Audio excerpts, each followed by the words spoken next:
नमस्कार दोस्तों, नवरात्रि का पावन त्योहार प्रारंभ हो चुका है। दोस्तों, नवरात्रों का ये पावन त्योहार 9 दिनों तक मनाया जाता है। इन 9 दिनों में माँ दुर्गा के 9 अलग अलग स्वरूपों की पूजा की जाती है। नवरात्रि के पहले दिन माँ दुर्गा के शैलपुत्री स्वरूप की पूजा की जाती है। अपने दाहिने हाथ में त्रिशूल धारण किए, बाएं हाथ में कमल को शोभित किए, वृषभ पर सवार नव दुर्गाओं में प्रथम देवी शैलपुत्री हैं, जिन्हें सती के नाम से भी जाना जाता है। माता शैलपुत्री की कथा के अनुसार एक बार प्रजापति दक्ष ने एक बहुत बड़े यज्ञ का आयोजन किया। इस यज्ञ में उन्होंने सभी देवताओं को अपना अपना योग्य भाग प्राप्त करने के लिए आमंत्रित किया, परंतु उन्होंने भोलेनाथ को निमंत्रण नहीं भेजा। जब माता सती को यह ज्ञात हुआ कि उनके पिता एक अत्यंत विशाल यज्ञ का अनुष्ठान कर रहे हैं, तब उनका मन वहां जाने के लिए बेचैन हुआ। उन्होंने भोलेनाथ को अपने मन की सारी व्यथा बताई। भोलेनाथ बोले, देवी, प्रजापति दक्ष शायद हमसे किसी बात पर रुष्ट हैं, इसलिए उन्होंने सभी देवताओं को अपना अपना यज्ञ भार समर्पित किया है, परंतु उन्होंने हमें नहीं बुलाया, ना ही हमें कोई सूचना भेजी, इसलिए आपका वहां जाना उचित नहीं होगा। भोलेनाथ की यह बात सुनकर माता सती का मन शांत नहीं हुआ। पिता के द्वारा किए गए यज्ञ में सम्मिलित होने और अपनी माता और बहनों से मिलने की उनकी इच्छा और प्रबल होती जा रही थी। माता के आग्रह करने पर भोलेनाथ ने माता सती को वहां जाने की आज्ञा दे दी।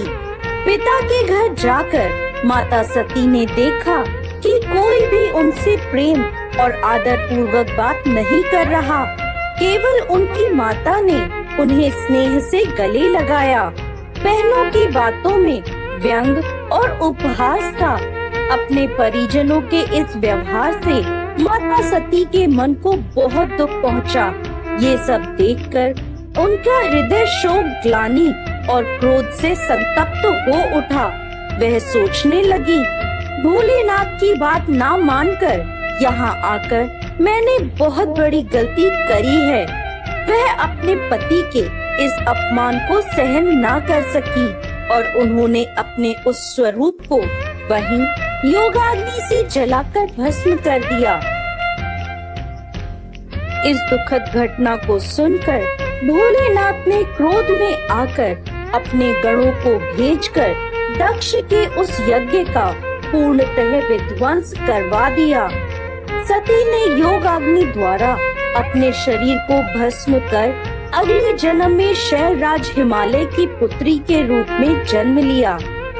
माता शैलपुत्री का जन्म शिला यानी पर्वत से हुआ है, इसलिए इनकी पूजा अर्चना करने से जीवन में स्थिरता आती है। इनकी पूजा अर्चना से वैवाहिक जीवन सुखद हो जाता है और घर में सुख समृद्धि आती है।